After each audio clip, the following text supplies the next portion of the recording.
Assalamualaikum warahmatullahi wabarakatuh. Selamat datang di video pembelajaran IPA kelas 9, yaitu tentang materi bab 1 sistem produksi pada manusia.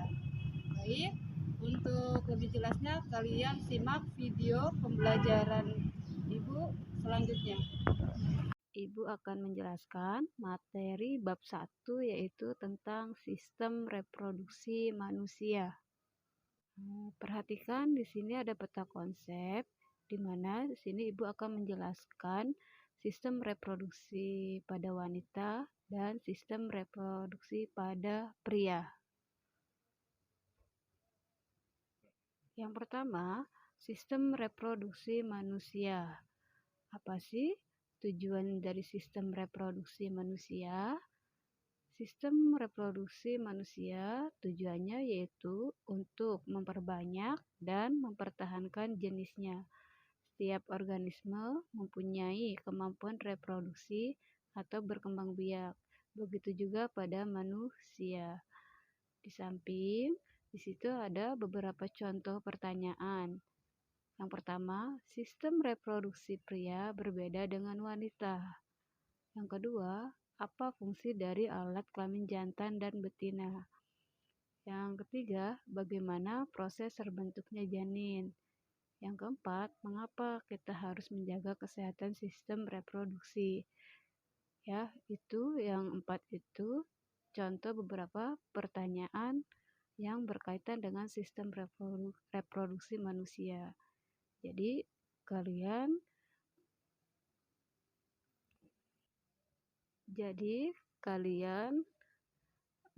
harus bisa memahami materi sistem reproduksi pada manusia.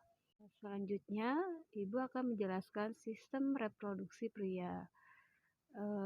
Sistem reproduksi pria berfungsi untuk menghasilkan sel kelamin jantan yang disebut sperma.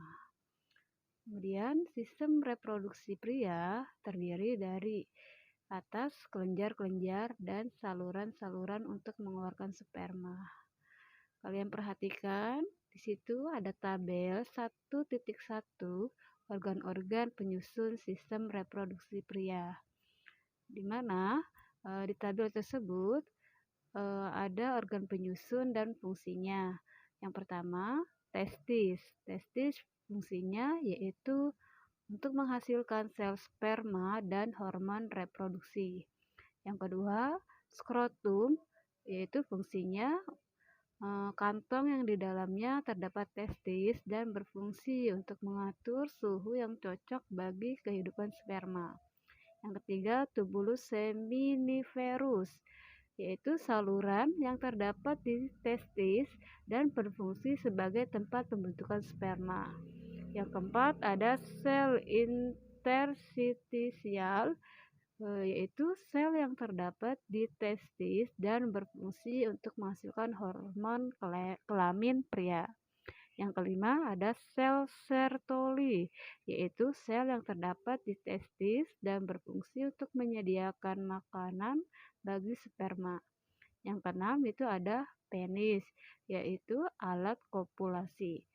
Yang ketujuh ada vasa deferentia, yaitu fungsinya itu menyalurkan sperma ke kantong sperma.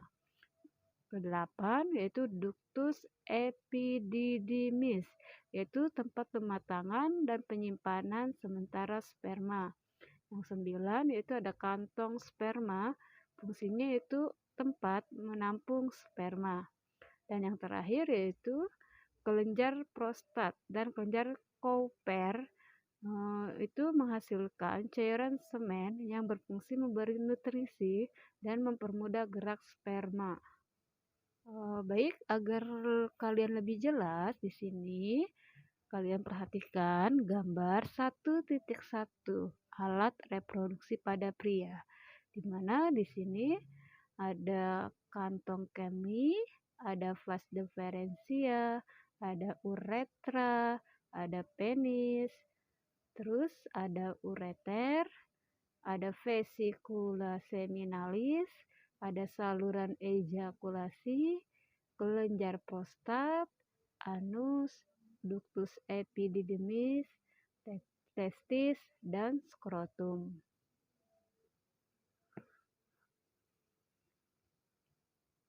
Selanjutnya yaitu proses pembentukan sperma atau biasa disebut dengan spermatogenesis.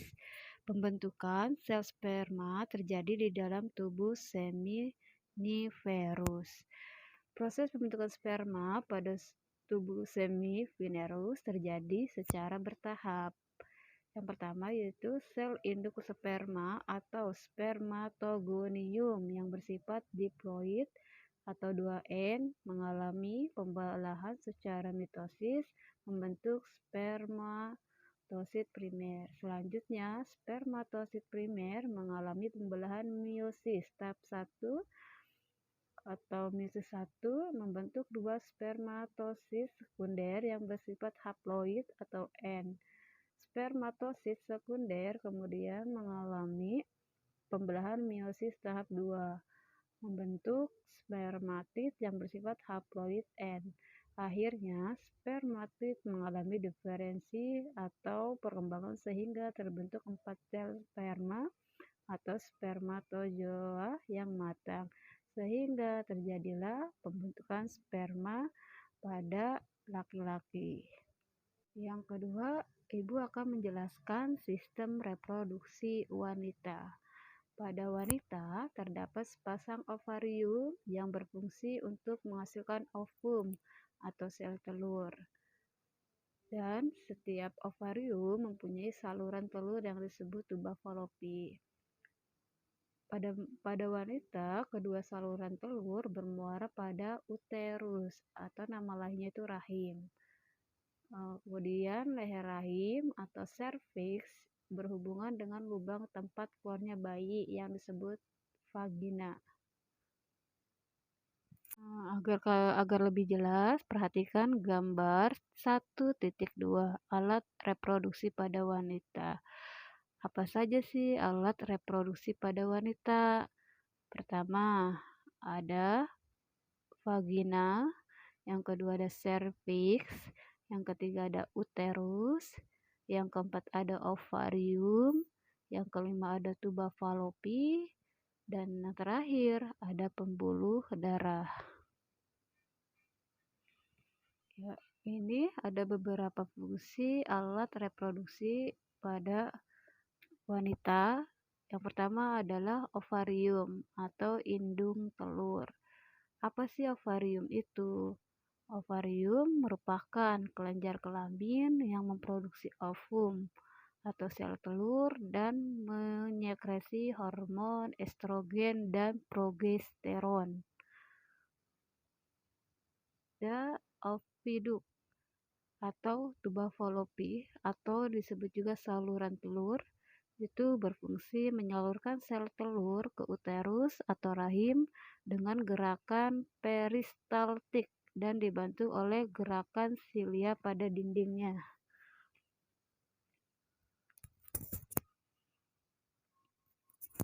Itu ada uterus atau rahim, itu tempat berkembangnya embrio selama kehamilan. Volume uterus mampu mengembang hingga 500 kali.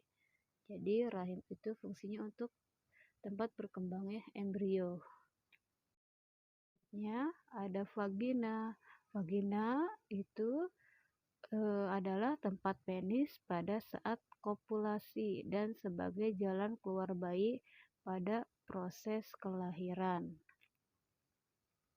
Alat reproduksi perempuan. Di sini Ibu akan menjelaskan organ kelamin luar pada perempuan.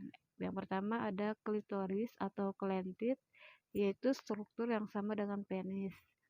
Yang kedua ada vulva, yaitu terdiri atas labium mayor atau bibir besar dan labium minor atau bibir kecil.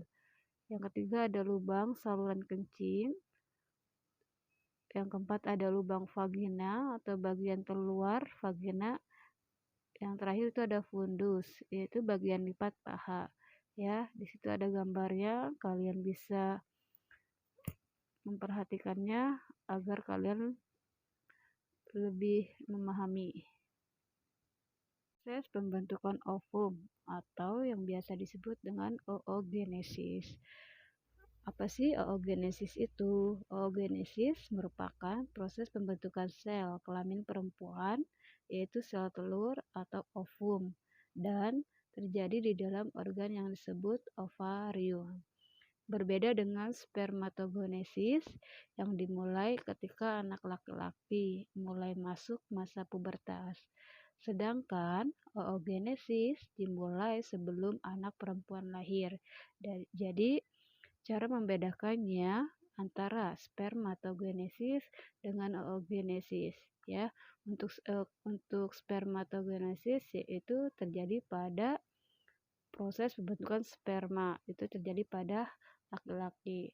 Dan untuk oogenesis itu proses pembentukan sel telur ya atau ovum itu terjadi pada perempuan. Ya, perhatikan itu di gambar ada struktur ovarium, di mana di dalam ovarium terdapat folikel yang berukuran kecil dengan calon bakal sel telur di dalamnya, atau biasa disebut dengan folikel primordial. Folikel dan bakal sel telur tersebut berkembang semakin besar menjadi folikel primer, kemudian berkembang menjadi folikel sekunder, dan pada akhirnya menjadi folikel matang. Selama folikel berkembang, sel primordial akan membelah secara mitosis, membentuk oogonium atau sel induk telur yang bersifat diploid atau disebut dengan 2N. Oogonium kemudian akan mengalami pembelahan mitosis membentuk oosit primer yang bersifat diploid atau 2N. Oosit primer kemudian mengalami pembelahan meiosis tahap 1 membentuk satu oosit sekunder dan satu polosit.